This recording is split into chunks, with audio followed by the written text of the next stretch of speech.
we from the civil society, as you all know, majority of us here are former student leaders. Amongst us here, we have former SUG presidents, even presidents of NANS, Senate President Ako.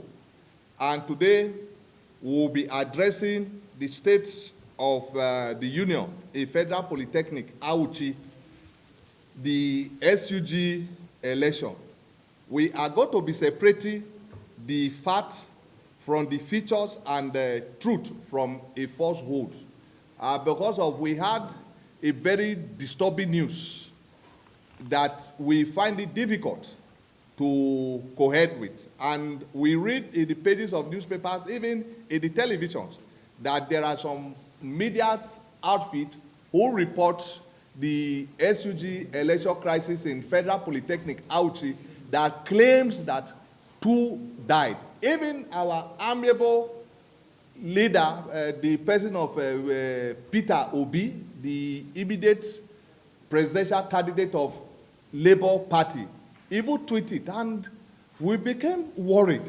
What kind of society are we in? And we as civil society, we have to make fact check to discover that all were false, there was no life loss, and there was a minor crisis, and the way and manner this was blown. And we deem it fit, as former student leaders, there is need for us to address the world and tell them the true story, what the facts are, to separate it from the falsehood that have been spreading cut across the world. So I will be calling on Comrade Igwe Ude Umanta, who is a co-convener, to take on the press statement. Students' Union government election crisis, separating facts from fiction and truth from falsehood.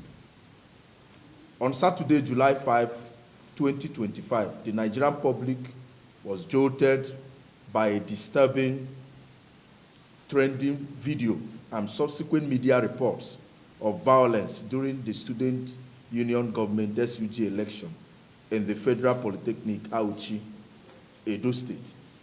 Some of the reports claim that 2 students were killed and several others injured. This is absolute falsehood, established absolute falsehood. And those sections of the media could not even wait to obtain a verified official report from the school management or security agencies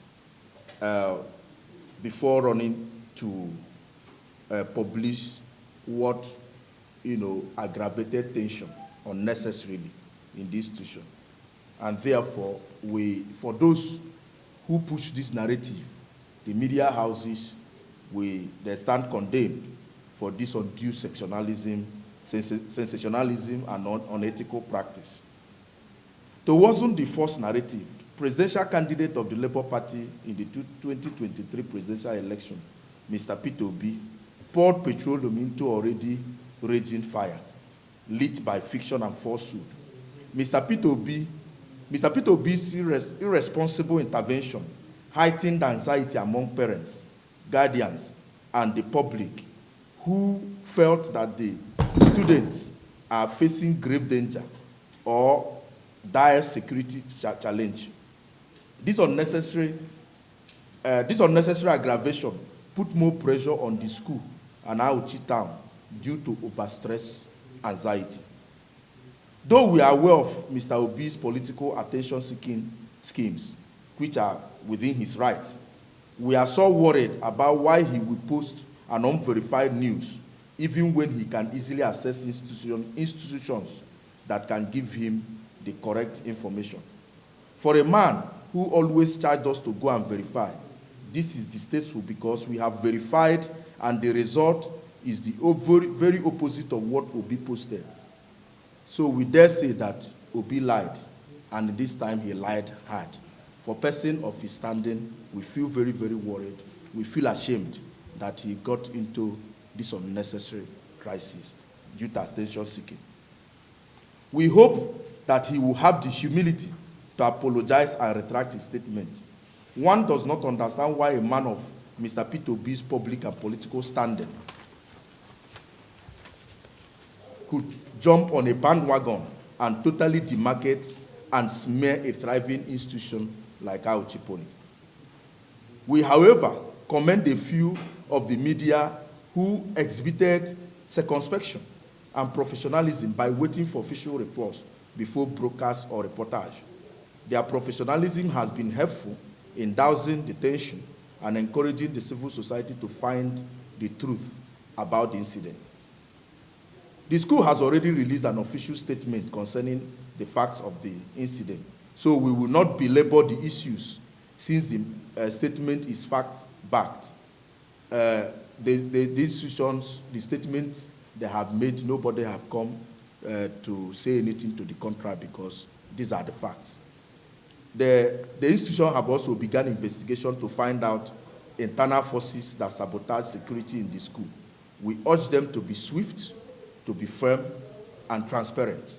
Nigerians want to know exactly why that ugly incident should happen in an institution of learning. But just to set the record straight, in the conduct of the SUG election, the school, internal security, Nigerian police, Department of State Services, National Security and Civil Defense Corps, and local vigilante were adequately mobilized to ensure security and history election. The security reports and the report of the National Association of Polytechnic Students, NAPS, who are officially accredited observers, confirmed that it was not a question of lack of security or management negligence, but clearly the work of fifth columnists who had concealed ulterior motive. So we dare say that there's a sabotage from within, and that is what the school have to unravel and make the public know. This sabotage led to allowing access to some members of the local community into the school to disrupt the election when their preferred candidate was clearly losing. These locals carried knives to scare students. This is contrary to the first report that they were shooting at students. It was the mobile police force that reportedly shot tear gas to disperse them. In the ensuing confusion, students were running and screaming. One student who is an asthma patient fainted, but she immediately regained consciousness at the school clinic and was observed in a matter of few hours before being allowed to go home. That is what our finding is. That was the highest of that incident. The highest of what happened was a student that maybe because of the tear gas. We challenge anybody with a contrary claim to provide the identities of any dead student from the incident. Having set this record straight, as persons who were involved in at various levels of student movement in Nigeria and had, under the civil society banner, worked extensively with institutions of learning, we hereby recommend as follows. We're actually experiencing this kind of thing, and we are recommending to the school as follows. 1, the SUG election should be suspended forthwith till all surrounding and emerging issues are sorted. 2, an interim arrangement should be put in place for a very brief period for student management engagements, since nature abhors a vacuum. We are not encouraging a protracted interim arrangement or caretaker, because we have always advocated participatory democracy among the students. But in the course of what happened, it's important that students must have somebody that represents them on the table of student management engagement. So that arrangement should be made so that students can have their voice and have their welfare issues appropriately channeled. 3, the report of the National Association of Polytechnic Students, NAPS, who were on ground and saw things for themselves, should be carefully considered and implemented. These include meting adequate sanctions and prosecution of culprits and their collaborators. NAPS actually felt that what happened was a sabotage and it was a crime that committed, and they are urging not just for sanctions of punishment within the campus, they're also inviting the security agencies to take action and prosecute those who are involved. We are aligning with that. If that investigation, if it is studied and that observation is correct, we will align with that position that those people should not go unpunished because that was a national embarrassment. 4, yes, there should be a consideration of electronic voting system in the future, especially in line with the innovations and excellence being vigorously pursued by the present leadership of Auchi Poly. This is a center of innovation, and we think that it is time for them to go through electronic voting that will now make the issue of coming to hijack ballot boxes and then, causing unnecessary chaos unnecessary. It should also serve as part of, scholarship and innovation for the institution. 5, it should be convened an internal stakeholders meeting to address all matters and concerns arising from the incident. The school should have an internal mechanism in which they meet with themselves, to talk to themselves, and then review what happened as a way to sorting out whatever may remain or may be lying in this whole ugly incident. It is important that the management of Auchi Poly address this matter to a logical conclusion, including calling out those, whether individual or groups, who smeared the growing reputation of the school. But in doing so, it must act decisively and transparently in addressing the matter so that Nigerians will be satisfied that all is and has always been well with the institution. You know that there's worry now, some concerns, but those who know what happened know that there is no cause for alarm. But it is left for the institution to make that reassurance, doubly sure. We wish the rector of the institution, Dr. S.S. Umar, his team, the governing council, and indeed the ever-resilient students all the best. We applaud the prompt response to the disruption and the actions taken so far to restore factory-setting order to Auchi Poly. All the best. I thank you, and I thank you, the media, for this coverage that exists to find solutions to hard challenges. So it is for them to build a system that is foolproof, and it is by learning from experiences, because many other schools have gone into that system, and when they started there were issues. Now most of them have stabilized. So we're encouraging them.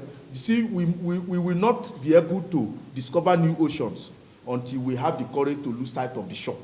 So they must move from that, because this one is not working where people can just come from local community and then carry knives and then chase everybody. It is better that you have some hitches in the electronic, then observe the problems you have and improve on it and stabilize.